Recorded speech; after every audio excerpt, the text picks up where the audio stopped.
What's up, guys? How are you? Welcome to week 14 of our NFL live stream. He is Andrew Erickson. I am Matt Perrault. We are with you for the next 45 minutes or so, breaking down. I can't believe it's only 10 games. 10 games today because everyone's on a bye, it feels like, on week 14. Andrew, how are you? It is going to be, this is a tough week. How are you? I'm good because all I get to worry about is my bets because there's no Patriots this week. So it's a lot of fun for me in the Erickson household. Me bopping around, got some parlays going. So yeah, looking forward to it. Should be a fun slate to break down, Matt. Yeah, I'm going to be doing a bunch of things during the early slate. I've decided that, I looked at the early games. I was like, okay, I'm not all that interested to see what's going to happen. Let's roll. Yes, Richard, I'm wearing the Bears because I am on the Bears today on a put with a teaser. So I need the Bears to show. It's my scariest bet of the day because the Bears might get steamrolled today. We'll have more on that coming up here in just 1 second. Guys, if you're curious about what's going to happen with the college football playoff, okay, it's going to be unveiled during this show leading up to kickoff. We're not going to talk about it here. We're going to talk about NFL games, props, and picks. But I'm going to talk about it from a betting perspective on our Discord channel. If you guys haven't joined that, it's bettingpros.com/chat. At 5 o'clock Pacific, 8 o'clock Eastern time, we'll have numbers, we'll have the bracket, we'll be able to break it down and look at the first 4 games and then also the futures market when it comes to the path for who could wind up winning the national championship. So I'm going to do that tonight at 5 o'clock Pacific, 8 o'clock Eastern on the Betting Pros Discord channel. So for here, it's week 14. It's games, kicks, and plays as we're going to get into it. We start with the Falcons on the road against the Vikings. There's so much information coming out about Kirk Cousins and his anger towards the Vikings. It's his revenge tour. Number opened up at 4.5. It's now up to 6 here in Vegas. 46, 47, and 46.5 or 47 from a total perspective. Andrew, how are you on the Vikings at home here in this spot? Because the Falcons are dead to me. I'm not betting on them anymore because they cost me a lot of money last weekend. Well, I think that's how a lot of the market feels about the Atlanta Falcons. They don't like the Falcons very much. Kirk Cousins will never throw another touch. I mean, he may not even finish this game. Who knows? Michael Penix might take over. I think that it's a way of an overreaction. I think that the Falcons are the best play here at +6, +5.5, because as you talked about, the narrative is all about Kirk Cousins, this, Kirk Cousins, this. Well, what about the fact that the Vikings have lost 2 of their best defensive players the last 2 weeks? Ivan Pace Jr., linebacker, didn't play last week. What happened? They gave up 150 rushing yards to the Arizona Cardinals. They should have lost that game. You know, also isn't playing this week? Stephon Gilmore, the number 1 cornerback for the Minnesota Vikings. Oh, but that doesn't matter because all we care about is Kirk Cousins this, Kirk Cousins that. So I think that this is a statement game from this Falcons team. All you've heard about from the Falcons is not about Michael Penix. From what their coaches are saying is like, no, we believe in Kirk Cousins. And the last time he got written off was after week 1. What do? Went on the road, beat the Eagles straight up as 5.5-point underdogs. So I love the Falcons here in this spot. This is actually the game that I'm looking forward to watching the most at the 1 o'clock slot between the Falcons and the Minnesota Vikings. So give me the Dirty Birds. All right, let's go to the flip the coin for a second, just in case. If Michael Penix plays, is Kirk Cousins done in Atlanta? Is that it? I would say so. Yeah, I don't think they're going to put Penix in. This is like this is a big left or right. Like this is either he goes back to what he was in week 2, or Kirk Cousins is playing for somebody else next year. Yeah, but because I think that's really what people are thinking. It's not going to be, Kirk Cousins has like a decent. It's going to be he's either going to go in there 300 yards and 3 touchdowns, or it's going to be disaster strikes again. It's 4 picks, and it's just they're unraveling. So I'm going to be on the side of Atlanta having a good game, bouncing back here. I think that the Vikings look. As much as we'd like to talk about how the Falcons are overrated, you know, Terrell Furman has pointed out on every single show where he's always picked against the Falcons. Even he picked the Falcons against the spread. And that's when I knew it was a great pick because he hates the Falcons. And it took the Minnesota Vikings, most overrated team, besides maybe the Chiefs, for us to get him on the Falcons side. So that to me was, all right, we got the green light. Give me the Dirty Birds. Yeah, I can't wait. You're right. It is a very interesting game to watch because on draft day, I famously lost my mind when Michael Penix went to the Falcons because when the market shifted the way that it did for Michael Penix to be a top 20 pick, I was like, you guys are crazy. Who the hell is taking Michael Penix in the top 20? You guys know his injury history? Like, what are we doing? And then the Falcons took him, and I couldn't believe the Falcons took him. I'm like, wait a minute. You just gave Kirk Cousins a 3-year deal. You just gave him a ton of money, and you're drafting his heir apparent before he ever takes a single snap for the Atlanta Falcons. And then he goes out and plays horribly in week 1. He bounced back, obviously, but the pick he threw in the end zone in that game last week befuddled me to the point where I was like, oh no, is that like the proverbial cliff for Kirk Cousins. He threw a jump ball with the game on the line against the Chargers. Like I could through 4 picks, but that was the pick that I went, like this is really, really bad. I don't know where he knows. I don't know where he is right now. So you're right.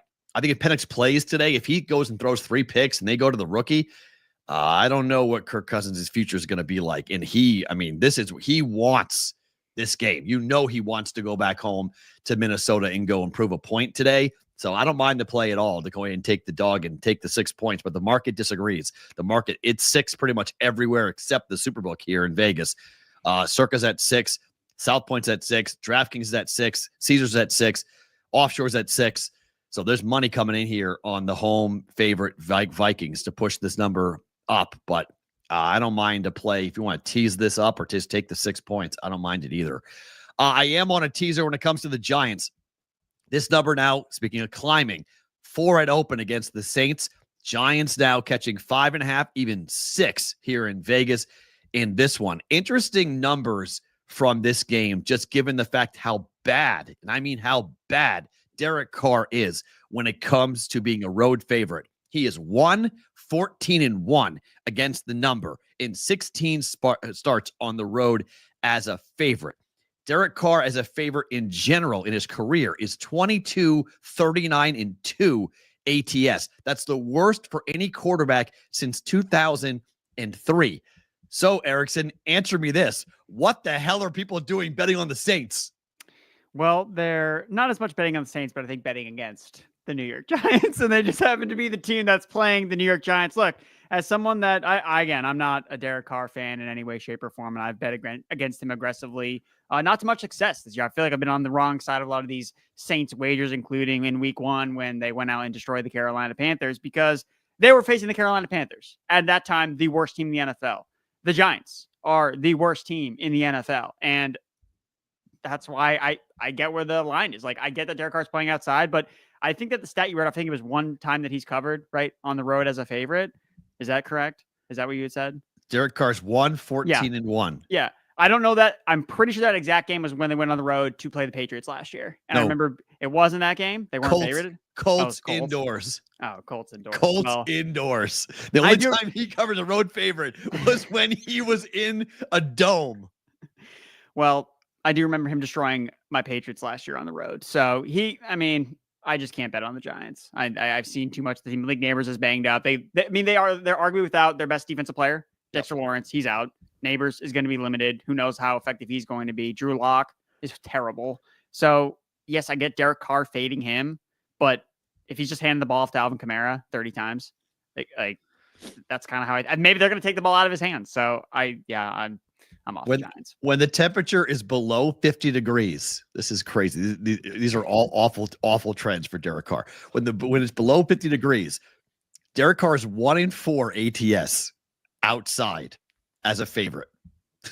Like when the temperatures are low and he's favored and he's on the road, he plays horribly against the number. So, I can win both ways on this. Okay, so I'm teasing this up to 9. Okay, so this number is climbing. Or 9.5. This number is climbing last night. So you could do it now. If you want to take the Giants at 6, you could get 12 out of them right now. You go ahead and tease them all the way up to 12 if you want. So there's big steam coming in here on the Saints, and I have no idea why. Go ahead and take it up. It was 3.5 last night. This number all the way is up to 9 now. Tease it up. Let it run. I think the Giants are a team that can keep this game relatively close, because here's a weird thing, and this is not a good statement for me with my play, but the Giants are on a 7-game losing streak against the number. That's the longest as a franchise in the Super Bowl era for the Giants.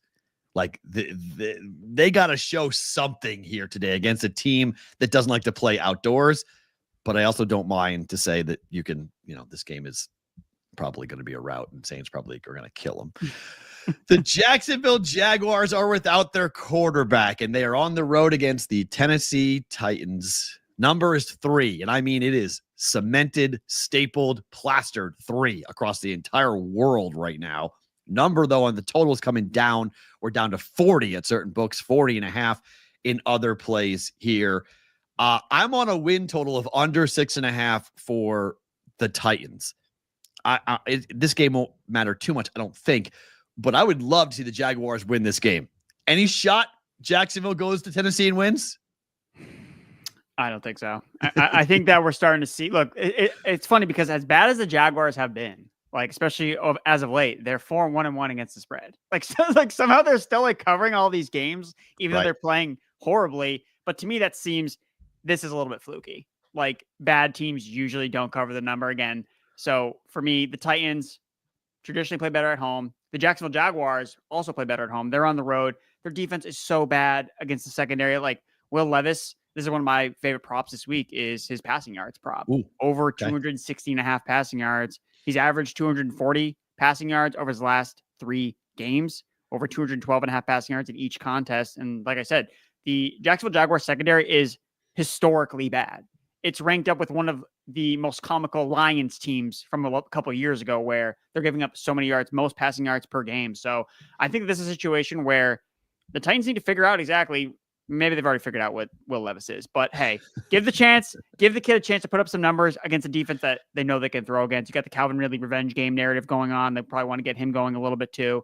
So I like the passing props for Will Levis. And I think, the Titans ultimately win and cover this game. I'm just pulling for the Jaguars. I don't want nothing to do with this game. I just want the Jaguars to win. Like just beat them and I'll be good. I'll be happy with that.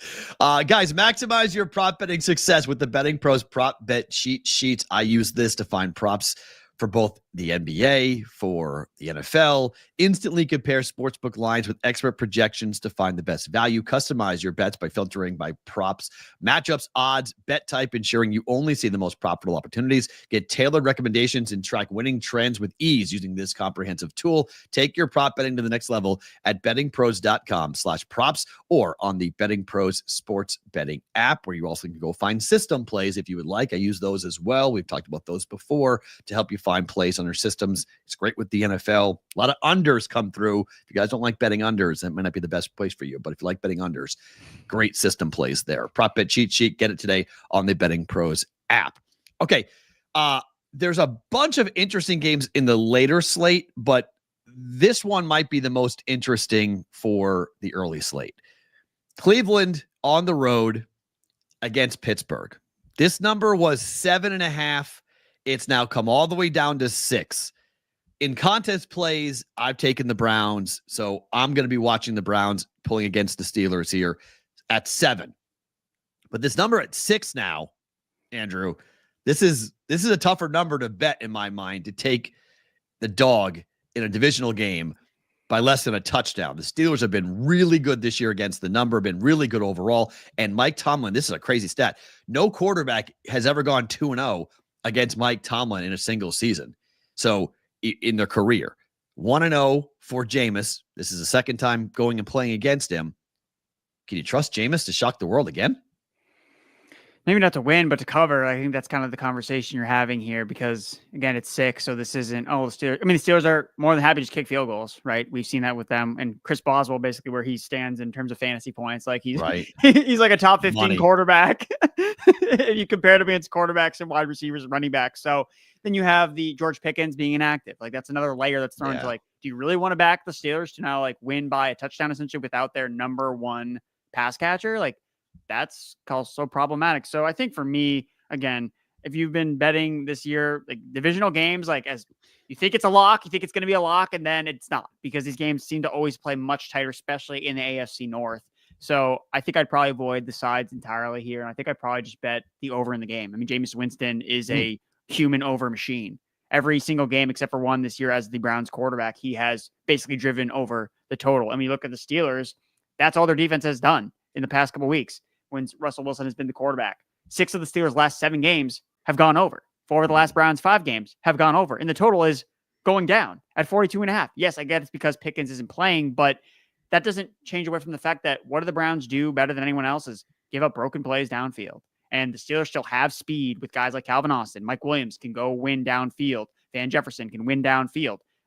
Just because George Pickens is not playing doesn't mean that they're not going to give up explosive plays. And we know Russ is going to take opportunities regardless of whichever receiver he has. So I like the over the most in this game. So I'd probably just avoid the sides. I like the 7. I don't like the 6. So if you find a book that somehow is at 7, or if it goes in game up to 7, I like the Browns at 7. Not a huge fan of the Browns at 6. However, the numbers tell you to take the number, maybe at any number, take the Browns, because underdogs in the NFC North in divisional games are 50 and 31 ATS since 2018. That's the best of any division in the NFL. That's 62% of the time the dog is coming in cashing. And well, for 7 straight years since 2021, they're 28 and 16 ATS. So this is when these teams play, it's dog. And when the number starts to climb, it's really dog on this. So, but the Steelers, are the Steelers. Mike Tomlin as an underdog is unbelievable. Mike Tomlin as a favorite, different situation. As a underdog, Mike Tomlin is 64, 35, and 4 ATS. As a favorite, he's 32, 40, and 1. Under 500 for Mike Tomlin as a favorite. So you bet when Tomlin's a dog, you fade him when he's a favorite. Take the 7. Don't mind it. But careful with Jameis throwing pick sixes when the game's on the line. It's like, look out. MGM has a +7 at an alternate spread of -155. Thank you, Sal, for pointing that out. That's expensive. I hate recommending, laying $1.50 on games when you could have. This is what pisses me off about betting, right? Is it like it comes to Sunday, you sit down and we're telling you to go ahead and I'm telling you to take 7, and you're like, yeah, Matt, that would have been great on Tuesday. That number was available on Tuesday. So now here on Sunday, you're telling me to bet, lay $1.50 where I could have been laying $1.10. You're right. I mean, that's the problem with gambling when it comes to the day. The number has been shaved and sharpened to where it should be, which is 6. And 7's the number that you want to play to take the 7 with the Browns. I am on the Raiders today, and this might be a bad pick, but Raiders are on the road up against Tampa. Baker Mayfield, another guy who's a favorite, who I simply look to fade when he's catching a touchdown or more. I look to fade Baker Mayfield. I love Baker as a dog, but as a favorite, Baker's a different animal altogether. And look, AOC has been pretty good, Andrew. He's been okay against the number. Not the greatest at winning games, but keeping the game relatively close. How do you feel about the Raiders on the road against the Bucs tonight? I'm right there with you. I think that you're handicapping this game perfectly. Aiden O'Connell, really underrated against the spread as a starter for the Raiders. The Raiders, look, they're not a team that always wins under Antonio Pierce, but they play hard for his. Yeah. They play hard for Antonio Pierce, and they really like him a lot. So I think they're going to continue to put their best foot forward and, hit the nail on the head with Baker Mayfield, right?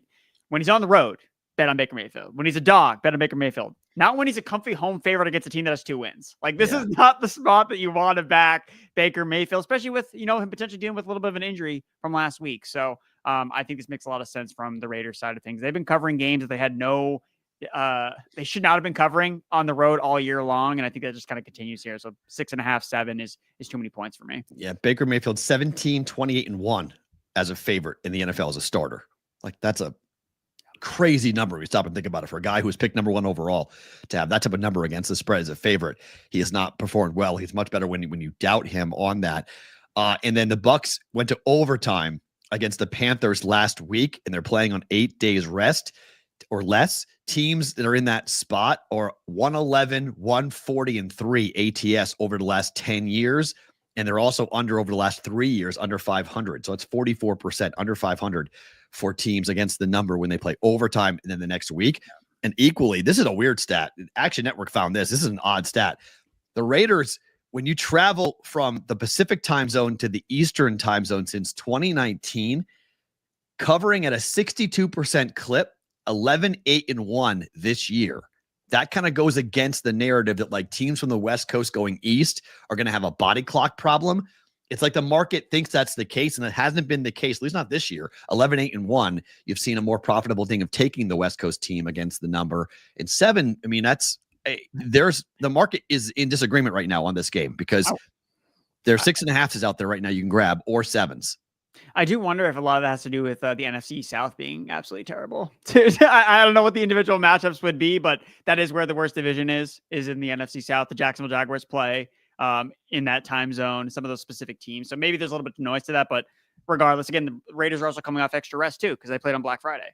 So Yes. additional rest against the team up overtime. I think they haven't played well historically after the Chiefs. Just that's the one that goes against the Raiders in this game is that they haven't played well. And the week after playing the Chiefs, they haven't played well, but they have some extra rest at it. So maybe they'll be okay. And AOC get some extra practice. They didn't look horrible against the Chiefs, but it's, everyone seems to play decently against the Chiefs when it comes to this season. As we continue with the early slate, the last game is Carolina against Philadelphia. Here in Las Vegas, everyone is buzzing. Circa Sports in Vegas took a $3.1 million bet on the Philadelphia Eagles on the money line, laying $7 to come back and win about $400,000. I have no idea what this person does for a living, but they bet it in Kentucky, and they bet $3.1 million in Kentucky for the Eagles to win this game. Any shot that gambler goes down today? I will say this. He is going to be sweating when the Panthers go up 7-0 to start the game, because we've seen this Eagles play out. They don't score in the first quarter.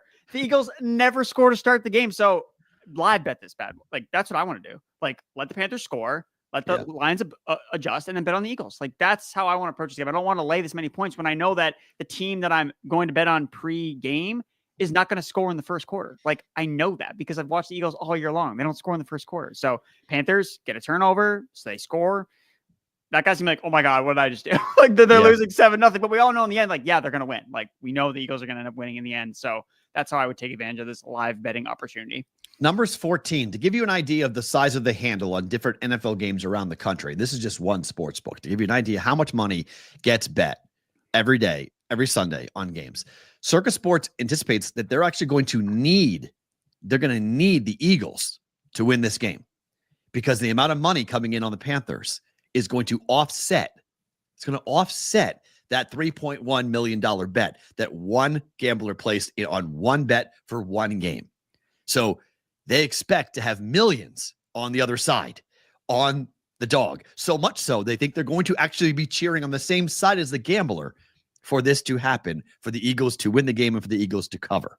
So that was when I talked to, we had Jeffrey Benson on from Circa Sports on my other show, and it was wild to hear him say that, saying, like, we anticipate we're going to need the Eagles. At the end of the day, we're going to need the Eagles, because every parlay, every teaser, everyone's going to be going ahead and jumping in on it. And it's like, wow, okay, that's different. You don't normally see that from a situation of, you took a $3.1 million bet. You think you're going to be all about the Panthers. Nope. Actually, the book might actually be on the side. Books are bleeding the green, baby. Yeah, they're going to be looking for that, saying, okay, let's get a W here out of the Eagles. There's one more game. I mentally blocked this game out. Jets and the Dolphins. I have no interest in this game whatsoever. It's the last game on the early slate here. Total is 45. 6.5 point favorites for the Miami Dolphins. I want nothing to do with this game. Nothing to do with this game. But where are you on Dolphins Jets? I like laying the points with the Dolphins. I think they're going to kill the Jets. Like, this is classic spot where Dolphins on the road in Green Bay in the cold, you fade them into oblivion. At home against a bad team, this is where they show up and they kill the other team. So I think the Dolphins are going to. I think we're going to look up. It's going to be 24-0 at half. So yeah, give me the Dolphins. Is Aaron Rodgers back next year for the Jets? No, he's done. I think he's done. So why wouldn't you bench him? Like, why play him? I don't know. Like, I mean, because then what is Devontae Adams? They're all gone. They're all gone. I guess I don't know. They're all gone. I don't know. If Rodgers is gone, they're all gone. Like, this is going to be such a wild team to watch in December, because I think you're right. If the Jets lay down today and get killed by the Dolphins, I think you just blindly fade them the rest of the way. Yeah. Like, you'll have there's no need to even worry about it. You just go ahead and say, all right, forget it. They're done. They're playing out the string. They're trying to get to week 18 and go off in their own separate ways. New coach, new quarterback, new offense, new everything coming to the Jets next year. Might be a good spot if they get killed today to just say, forget it, fade the Jets the rest of the season. No? Yeah, I mean, I think I'm not sure when I started fading the Jets the rest of the season. I think it was like the last time they were favored, and I was like, this is ridiculous. Like, we can't keep doing this to ourselves. Like, this is like I'm so over this. Like, and then I think this is kind of the beginning of the end. And when Ulbrich was talked about, the interim head coach, who's like talked about, yes, Aaron Rodgers to your star. He's like, yeah, I haven't really thought about that today. Like, whenever you throw in like those caveats of like, well, right now we're not thinking about changing our quarterback. Well, that means So you have thought about it. Right. Like, what about tomorrow? What about after you get killed by the Dolphins? Like, okay, like now we'll consider using Tyrod Taylor. Like, okay, oh my. dude, whatever. Before we go to the late slate of games, join our NFL podcast group. You guys can join by visiting the community tab in the Betting Pros app or by going to bettingpros.com/NFL contest. Sync your picks and use the quick pick feature on the Betting Pros app and get a chance to win free weekly and monthly prizes. Elevate your betting strategy and join the conferences today at bettingpros.com/NFL contest. Okay, to the afternoon slate we go. The Seattle Seahawks are on the road against the Arizona Cardinals. I am on 2.5. This number now is 3, except DraftKings is still at 2.5. So if you want to trail this, you can. Cardinals have not given up in the last 3 home games, have not given up a touchdown. Haven't given up a touchdown. 3 home games since October 1st, 3 home games, no touchdowns. I like this defense. I don't like Geno in this spot. I'll take the home favored Cardinals here, laying 2.5. How about you? I'm right there. I'm with you. Cardinals for me as well. I think this game is going to be fun to watch because I think it's going to be close. I think it's going to be nitty gritty down to the wire. But just like rewatching that last game, I mean, if the Seattle Seahawks don't get a pick 6, then like we don't even know if they win that game. Like they didn't really move the ball at all. I mean, the Cardinals defense is so underrated. Like you pointed out, like they're not giving up touchdowns. Like no one is scoring on this team. And if the Arizona can just convert in the red zone because they moved the ball against Seattle, they just didn't score. If Trey McBride could find the end zone, my fantasy team would be so happy. And so are the Cardinals' chances of winning this game. So I'm right there with you. I think Arizona playing at home, they're favorites at home for a reason, even though they've lost 2 in a row. The market is saying like, hey, like we haven't lost faith in Arizona being technically, again, neutral field. Is it a coin flip? But it's not in this situation. They're playing in Arizona. So I like the Cardinals at home as well. A couple wild stats here. This is the 11th time since 2003 that the Seahawks are on the travel where they played at home. Then they played on the East Coast, and then they had to come back to the West Coast. The NFL really tries to avoid that type of travel for a team because your body clock gets all messed up. You're flying all over the place. It's really difficult to do that. We had teams that have been forced to do that have been really at a disadvantage. In fact, they've only covered 34% of the time when they've been put in that situation where they've gone West Coast, East Coast, West Coast over a 3-week period. I think the Seahawks are in a tough spot here. This is a tough place to go, and the Cardinals have been playing a lot better. Last week, you mentioned it before, the Vikings won the game, but they shouldn't have. I mean, the Cardinals should have won that game on the road against the Vikings. They just choked. Yeah, Seattle also doesn't tend to play. Like, usually when they're not favored, they usually don't win. Like, they're a team that, like, when the market, hey, this team's not going to do well in this game, they usually don't. And it's interesting because they're sub 50% against the spread this year, despite the fact that they've won 3 straight games as underdogs, right? So despite the fact that they've been overcoming the number like the last 3 weeks against teams like the Jets, which is a game they were trying to give away like as much as humanly possible. They usually, again, once everyone feels comfy about the Seahawks, once you feel like they play like they did against the Giants, right? They played at home against the Giants and they lost outright. So the minute that people feel comfortable with Seattle, that's when you know you need to fade them. And yeah, so go Arizona. So if you want to be on the side of the book today, you're going to want to bet the Buffalo Bills because the professional market is in love with the Rams today. This number opened, according to the market, way too high. This number has been bet all the way down. It was 6. They took 5. They took 4. They took 3.5. And it stopped at 3.5. They're not going to go to 3 because if they go to 3, the world's going to be on Buffalo. But everyone in the betting market likes the Rams here at home up against the Buffalo Bills because they feel like it's a difficult spot for the Bills here. I hate to use the word trap game, but some people are calling it a trap game here for the Bills, that they're going to overlook the Rams, and the Rams have played pretty well this year, and that Bills secondary is not great. Here comes the passing attack for Puka Nacua and for Cooper Kupp. What are your thoughts on Rams Bills? The Rams remind me a lot of the Dolphins, where they don't beat good teams. Like you look at the Rams starters, right? So like not considering like backups players from the beginning of last season with Stafford, they're 3-11 as underdogs. 3-11. Like this team does it again. It's like the Dolphins, right? It's like the Sean McVay thing where it's like these teams beat up on bad teams, but when they play alphas like the Buffalo Bills, whether they're at home or road, it doesn't matter. Like they just don't show up. And for me, that's why I like backing Buffalo. Like I'm not concerned about, oh, it's going to be a trap game after, the big mass. The main takeaway from this game, in my opinion, what, reading tomorrow's headline today, why did the Bills build a dome in Buffalo? Because Josh Allen is going to go nuclear in this game. They're like, wow, but how much fun would this have been if we had just built a dome for our Bills quarterback? We could have been playing an amazing game. So that ties in one of my props this week that I like. Josh Allen over on his passing yards. He's been over 240 passing yards in 4 of his last 6 games. Obviously, it didn't happen last week, but he was playing in a blizzard. You know where it's not going to snow? Sunny Los Angeles, inside the dome. He's got Amari Cooper, fully healthy, maybe gets Keon Coleman back. So I think that this is an opportunity for, yes, the Bills have been a team this year that they've relied a lot on the run game, but in this particular matchup against the Rams' horrible secondary, let's get the passing game cooking. Like, let's get Josh Allen clicking as we look to make this postseason run. We know we can run the ball on teams. Let's get the passing game clicking. And I think you're going to see it here against the Rams in the dome. I love the Bills. Shakur also, I mean, what do you, I mean, I was looking around and I agree with you on that point. I was like, I've watched enough of the Rams to go like, man, they give up yards like crazy. So looking, Cooper, I don't know, someone in the chat, tell me if the numbers, because Cooper's numbers weren't up last night. The books weren't sure he's going to play. Is he in for sure? Yeah, so Cooper's going to play. Keon Coleman is the one that is questionable, the rookie. And I believe when I looked last, it was Cooper was at like 40.5 receiving yards. But we know really like low. With him, it's always like he's either going to get 20 or he's going to get 100. Like I think that's the marquee with Amari Cooper. So if you're going to do Amari Cooper, you're better off betting alternates on his receiving yards props, because if he goes over, he's going way over. Like that's just kind of what he does. But yeah, I just think that this passing game really cooks in this spot. Yeah, I'm with that. I like Shakur to go over his yardage. 57.5 for him, passing yards for him. He's the dink and dunk guy, but he's a guy that I think will pick up a lot of yards off after the catch against this Rams defense coming up here. Cooper's at 39.5 or up to 42.5, according to Sal. Thank you for that at FanDuel for Amari Cooper for his receiving. Yeah, he is boom or bust for sure. All right, you guys were all wondering why I'm wearing the Bears hat. I'm wearing the Bears hat because all this money coming in on Chicago. This is dead cat bounce. So the giant number's gone against me. So I took it at 9.5. I teased it up. It's 9.5. You guys can go even higher. You get 11 potentially for the Giants. Reverse coming in here. You're going to get 9. Number's 3.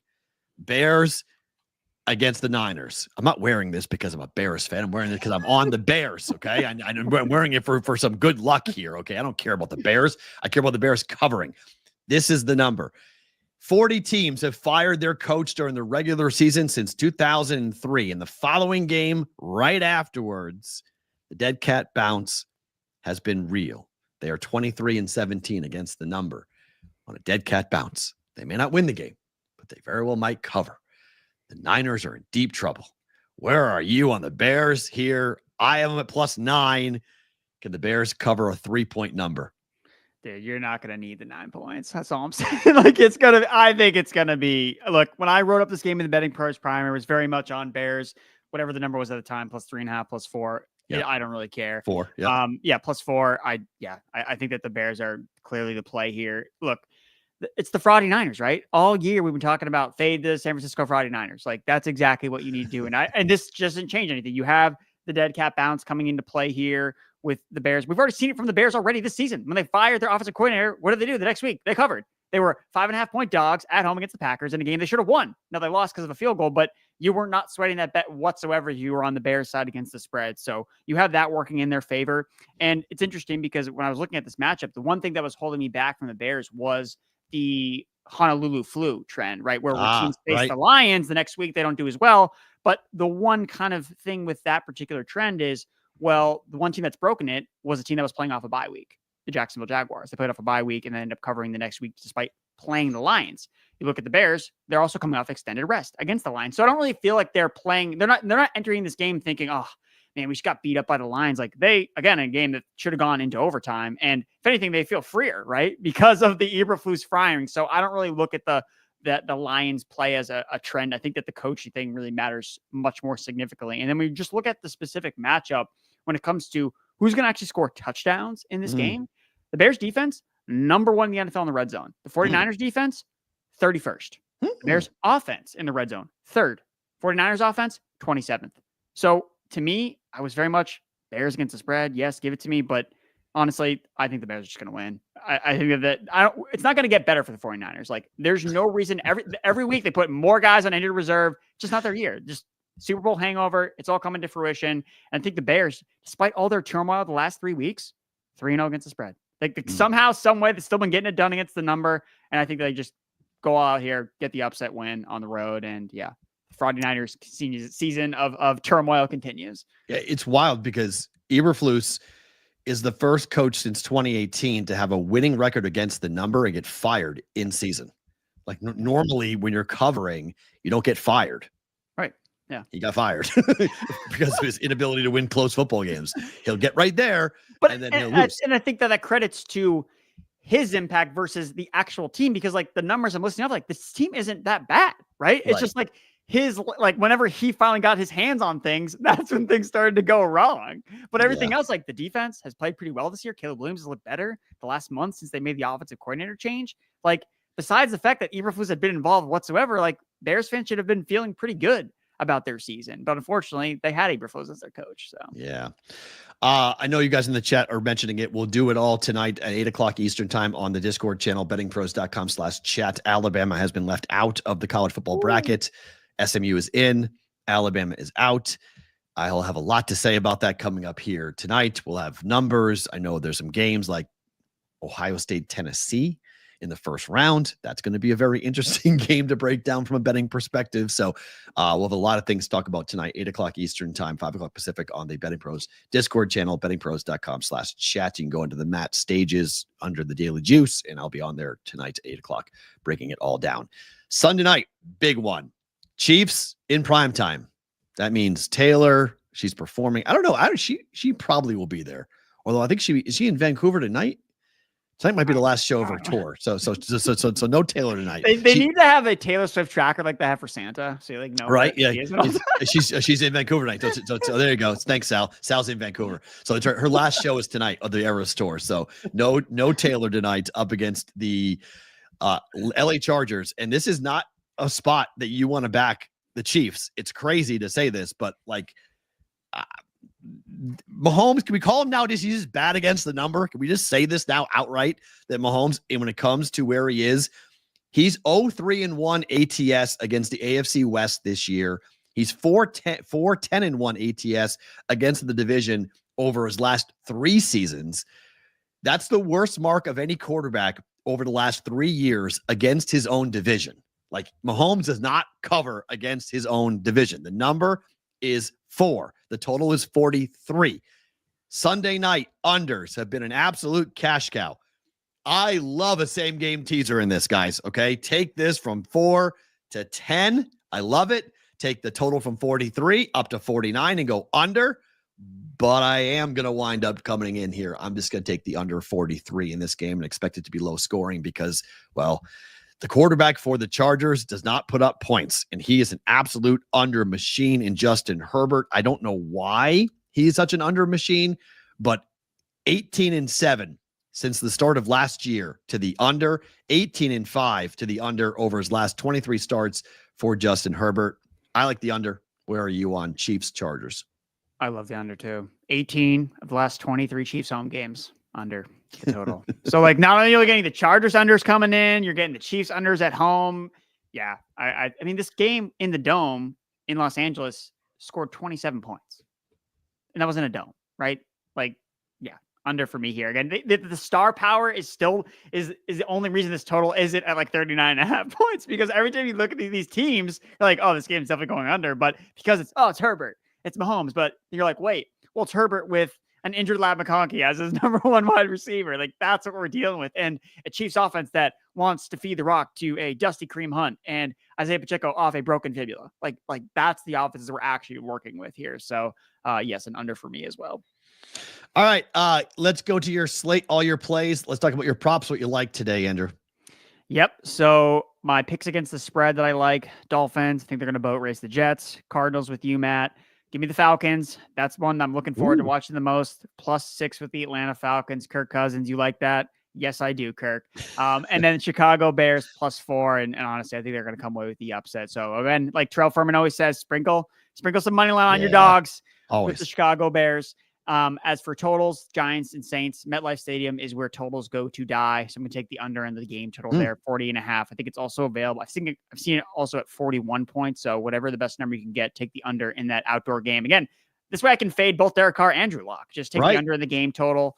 As for props, Will Levis, love his over and his passing yards prop over 209.5. I think it was up to like 216.5 when I last checked. I still like the over. I think he could throw for 300 passing yards. That wouldn't surprise me at all against Jacksonville's secondary.